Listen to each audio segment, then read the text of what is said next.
What's up everyone, my name is Nightrow and welcome back to some more Wild Romance. On the last episode, I got to see the first sex scene and now we had to help a spirit or something because apparently his son or whatever lost his family heirloom.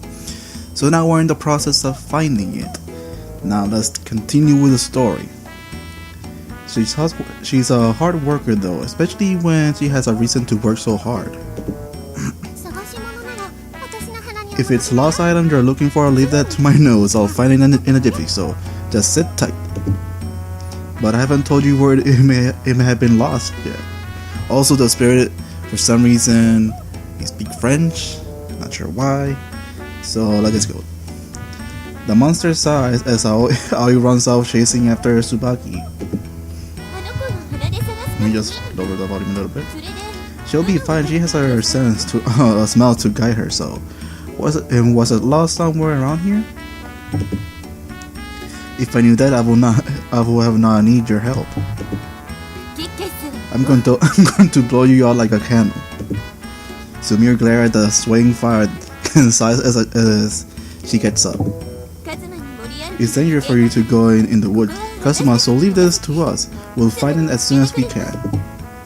But I was someone who said we'd help.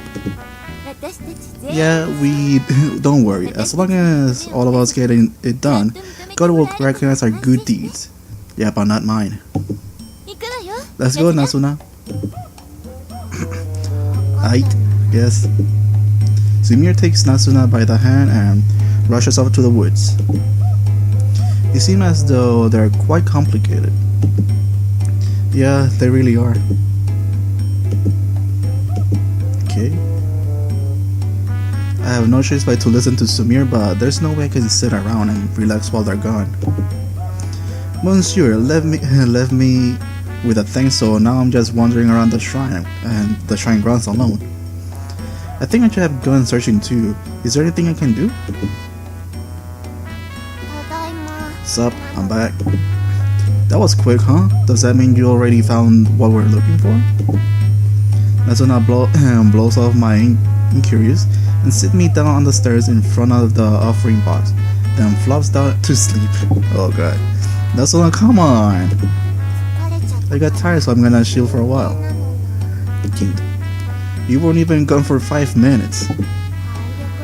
I suck at physical stuff, so the more intellectual stuff is better for me, Joe.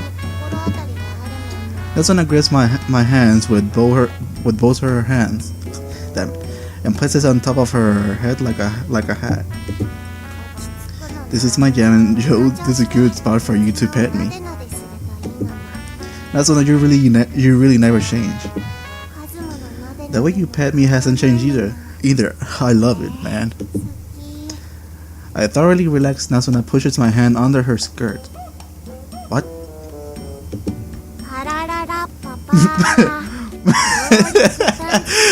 Oh lord, Demon Power Detector 1.0.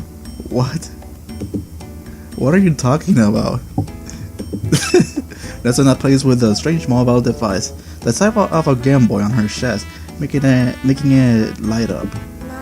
I don't have mad skills like everyone else. I don't have the energy like Aoi does, man. But I'm good at inventing stuff. Yo, just call me Professor Nasuna. That's kind of an handheld game, actually. It reminds me of a Game Watch. Damn. Looking closely, I see that there's a forest on the screen.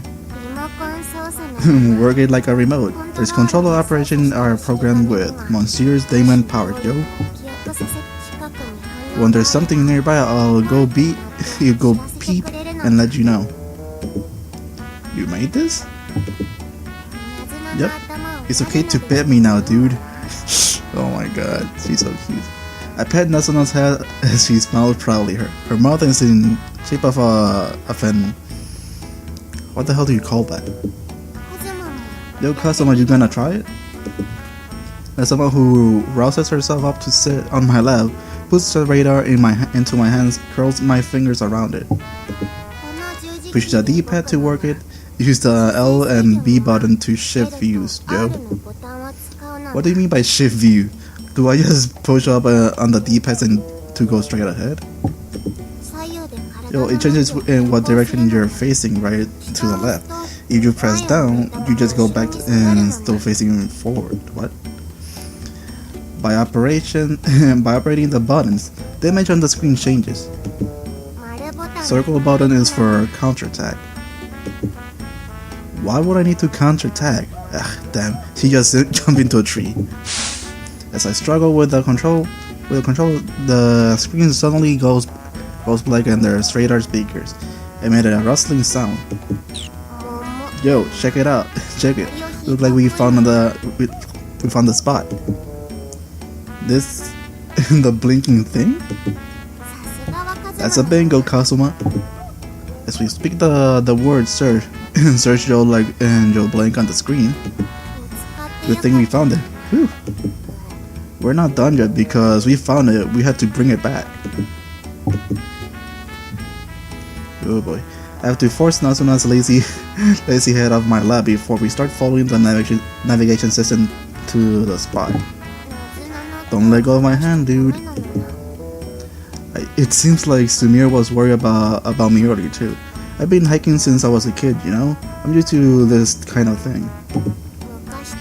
What your eyes can't see then, and now it's different, dude. She grips my finger tightly.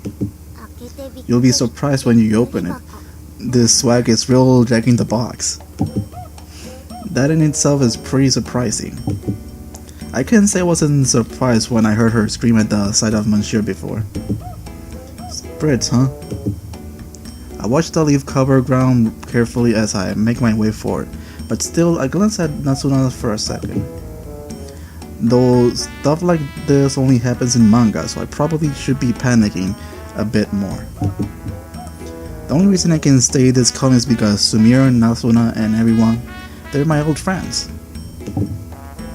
The way we hold hands is still the same as it was back then. We're close, I don't see Sumire or Tsubaki around either, yo. I win, I guess. What? Since when do you care about winning or losing? It's a fight to prove who's the most useful to you, duh. Natsuma gazes up at me. When it comes to my feeling for you, I won't lose to nobody. Over there, dude. That's when I wander herself into the brush. It makes me remember that I'm deep in the woods, so I quicken my pace to catch up with her. This is a spot Joe probably near. Okay. What? And she fell down. Where fall out? Natsuna, your knee went right into my crotch. Ah, that explains why he's in pain. I screamed out when suddenly I lost my footing and fell into darkness. Yo, I guess that was a pretty big mistake, huh? We must have switched places in the air. With her falling right under me, Natsuna decided to play dumb about it. As I get up with Natsuna in my arms, I notice a soft, fluffy sensation against my back. Oh. Natsuna protected me with her magic. If she hadn't, there'd be no way I could make such a fall with no damage. Yo, you alright? Yeah, you seem okay too. This is the bottom of a deep hole. One just wide enough to fit the two of us squished together, okay? As my eye gets to the darkness, I notice that the hole we're in is only about 4 feet by 4 feet, okay? It's plenty wide for us to stand up, but small for both of us to sit down. I can't reach. Even stretching up and reaching my hand up, my fingers only slightly scrape the parched dirt. There's no grip anywhere to pull up one either. No tongs, huh? Maybe someone dug this as a trick, Joe. A hole this big? I realized as I asked her that she probably considering the perspective of a human. Even when you get on my shoulder, this looks impossible. Judging from the way the small amount of light comes in, I guess the hole is about 15 feet deep. My nose scrunches up in malice and frustration when I realize we can't get out no matter how hard we try. Timing like this call for things like this, Joe. Just when I thought she was going to bring out my mistress the invention like the one from before, Nasuna pulls out a steam bun from her chest.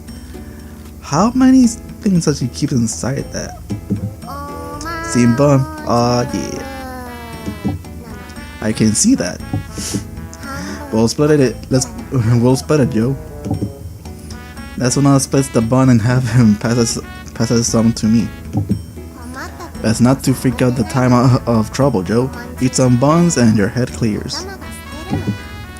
Nasuna, you never freak out no matter what situation you're in. Chomp. Nasuna gets her grub on, her chic stuff with steam bun. Nasuna, you always loved this steam bun, didn't you? There ain't nothing better in the world, Joe. You always carry some with you? When times are rough or times are sad, like I just eat steam bun, and it's all good. I suddenly feel nostalgic from hearing what Nasuna said. You know, Kazuma, you're the one who taught me that. The vague memory of a time Nasuna and I shared come to life inside my head. It was back when Nasuna wasn't as open as the other three. She was a late bloomer. It was our first time really talking. Tsubaki and the other rushes into my house telling me they couldn't find Nasuna. And after splitting up and searching the whole village for her, I found her in the woods curled up into a ball. That was the first time I ever seen Nasuna cry. Whoa. Nasuna stretches her neck to lick away the sweet bean paste clinging to my lips and rests her body on mine. She gave me a steam bun then too, you know. We stayed together like this and waiting for everyone to come for us. I found you, but then I got lost in the wood in the way back, huh? Yo, it was scary out there, man, but when I was with you, it was cool. Even there's nothing left to lick off. Nasuna's soft tongue keeps licking my cheeks. You know, even now it's not scary cause you're with me, dude. I rest my hands on her back and her breath rises from my ears into my nose. Why do I have a feeling there's gonna be another sex scene? After 4 years of not seeing each other, it's difficult not to notice how womanly Nasuna's body has become. I can't help but focus on her on her femininity, and completely forgot about the fact that she is a spirit. This is a nice hug, and Kazuma, will you always be nice to me? You don't have to say it like that. I never thought it was any better than you. We just been friends for so long, of course I'm nice to you. Friends. With her entire body resting on me, she looks up and tries to kiss me. I could have denied her of if I wanted to. For fuck's sake. I can't bring myself to avoid her kiss, but I can't return tongue play either. As I hesitate, she licks my lips. Exactly what Sumir did to me just yesterday. Oh fuck, there's gonna be another one. I want you to accept everyone's feeling for you. The words Sumir said to me yesterday sound like an excuse to keep going now. I can't just be friends to you. The way I feel about you, man, my feelings have grown so much. They're lustful now. Wanting to hold you in my arms forever, feeling like that, Joe. I pat her head, not saying anything. Since you've been gone, Kazuma, it's been lonely every day, Joe. But dude, you came back. Nasuna, She cuts me off by grabbing my crotch and lustfully gazing her eyes. I was relieved, Joe. Even when you weren't around, you were still the same Kazuma. You protected all of us from God. You're nice and cool, just the way you are. Her eyes don't even blink as she stares at me. Like I love you. Just wish you could understand how I feel, Joe. I can't. My voice obviously doesn't agree with my thoughts when I feel her hand on my belt. You let Sumir do it, but you won't like I let me. What? How did you know? I was pretending to be asleep while you two were doing it, Joe. Damn. She tells me calmly, smirking at me. Her attitude tells me that she isn't angry about what I did with Sumire. I can't let Sumire pussies beat mine. Holy shit. I'll make your dick feel good with mine, Joe. But we can't do that here. What are you talking about, dude? You don't want to have sex with me? It's not like I don't have any hesitation about it. That's not what I mean. You're really attractive after all. Yet seeing her disappointed pains my heart, so I pull her close to me and lean in towards her face. Her eyes waver with yearning, and as she clutches my shirt, she closes them. Customer, you kiss me, Joe, and your dick is so hard. Fuck. She breathes a shallow breath as she changes the angle of her plump lips against mine. She opens her eyes, silver as she massages my crotch, and awkwardly but adamantly sucks my tongue. Fuck. Why these scenes are always hard for me to watch? Or listen, to be more precise. The gentle warmth of her tongue has me melting in her arms, and I feel myself get it even harder. Yeah, I didn't hesitate because I don't like you. You know that, right? I love you too, dude. That's not what I meant. I was just thinking how to get out. Whoa. And that's where it's... Oh. Oh, Lord. Better start recording now. That sexy music, though. Okay, so the scene just finished. And man was not super horny. To the point that she actually wanted to get pregnant and all that shit. Boy, and just by the fact that Sumire is right there, I'm guessing he was watching every single bit of it. The whole scene and everything. So yeah, let's just continue with the story. Well, I did say I wanted him to accept everyone's feeling equally. The sun that was high in the sky when we began our search is now deep in the western sky. Big Six Sumire, who got us out, immediately understands the whole situation and slaps me on the shoulders with a big grin. Getting frisky at a time like this, Kazuma, you're the type that gets off in unusual circumstances. It just happened, is all I can say. You and Eve, how promising even this little village is going to have a lot of children to make things lively. Oh my... Oh god. Would you stop that? It's a fact, man. Yeah, I'm sleepy, yo. That's when I plays off our conversation like this has nothing to do with her, and rubs her eyes. By the way, how is everyone? I wonder if they're still searching. It was a bit too tense for the little ones, so I shoot them away, even though they were pouting about it. So they were... Oh my god! They wanted to see but they couldn't. Oh my god. Those are some horny ass girls. Oh my god. And then what? Old man pseudo baby treasure is somewhere around here, isn't it? Did you get it? Huh? We look at it, but the thing is, yeah. When did he find the time to retrieve it? It was at the bottom of that hole, yo. Are you telling me that the fucking thing is covered in semen? Oh my god.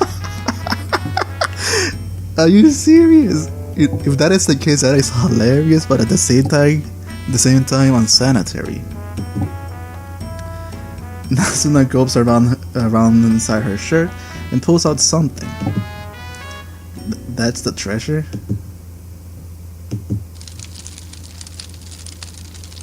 Oh, this is no doubt my secret family heirloom, the immortal flame. I am sincerely grateful to you, mademoiselle and monsieur. The Monsieur bounces happily in the air, proving difficult to respond to properly. Maybe it's just me, but this is a plain old Matchbox. Are you serious? We were looking for a damn Matchbox. How is that a fucking family heirloom? You can tell it's very old. The picture of the woman on it is half blurred out. There's not much left inside it either. Oh hallelujah, this is a miracle bestowed from God. I should be able to save my client with this. This sucks. Tsubaki says knowing very well what something like this means to a modern person, as she looks at the matchbox in my hands. Oh, may I ask you to take precious care of this? There are only 2 of these in the entire world. These are a freaking ton of them. There's a freaking ton of them. There's nothing extraordinary about it. If I may, I'd like to ask, what value does this have to your client? This holy treasure is a breath of new life. If you pick once inside it, even someone on the brink of death will be completely healed. When I was a mere lad, when I caught a cold and my life was in danger, I was granted life eternal through the power of the holy flames. Even the Monsieur catches cold? I'm quite delicate, you see? The flame circles around my hand, awaiting anxiously the return of his heirloom. Nearly burning my hands, he gets so close. By the way, how should we return this? Won't it catch on fire? As long as it kept in the holy coffin, nothing will happen to it. Would you please toss it to me? Wondering if it's really okay to treat it as sacred treasure like that. I lob it to him. Right into my mouth, wide open, mouth here. The Monsieur, who gulped down the matches in midair, sticks out his tongue and shows us the matchbox. Okay, now I'll be thanking my lathe. This the again. Yes, goodbye. The Monsieur bobs through the torii gate and goes down the stair. It's great you found his special treasure, Kazu. Yeah, but there's a lot of like that and say about the lack of knowledge some of these spares have. Yeah, can you buy some cheap matches? It looks like there weren't a lot left. You know, I'm gonna take back what I said earlier about the whole treasure being covered in semen. Because just by the way he did not react in any specific way, so she probably found them when they fell and she hid it inside, I guess? Who knows? I don't know. Let's just continue. If we just said matches to begin with, we wouldn't have had to go and search in the grass for so long. Well, even I was shocked at first, but it's obviously something special that was filled with a lot of memories. But more than that, there's something on your mind, isn't there? You were alone with Nasuna for an awful long time. It sounds like... What? That's... Even though I told you just to wait and leave it to me. It's not good to push my duties onto everyone else. And Nasuna let me tag along. You lie, Kazu, you really smell like Nasuna. And I smell Kazu all over Nasuna. Aoi points out at me while sniffing around with her nose with a startled look in her brow furrows. You were wrestling together, weren't you? That's not fair, play with me too. Oh my gosh, she's so dang young and innocent. That's adorable. Okay, fine, how about later? Wrestling? Uh-huh. It was like Lucha Libre, yo. Alright, we need to head back since we went without lunch today. You must surely be hungry by now. I'm hungry too. Let's do that, okay? Let's see that at my place. You look like you're feeling guilty about something. Oh my god. I ignore her turning around and pushing her forward. Yo, I was working hard today. I'm starving. Time to get my grub on, yo. She makes the working sound so meaningful. Anyway, our first job ended safely. As well as we all walk off together, I take quickly glance behind me and see the shrine shining brilliantly in the glow of the setting sun. Okay, I'm gonna stop the video right here, guys. That was a surprise to see another sex scene right after the previous one. I mean, seriously, that was kind of annoying, but well, I'm not gonna say anything besides that. So yeah, makes me wonder who's gonna be next. I'm not looking forward to that. So whatever. So guys, thank you so much for watching my video. Hope you enjoyed it, and I'll see you guys on the next video. Peace.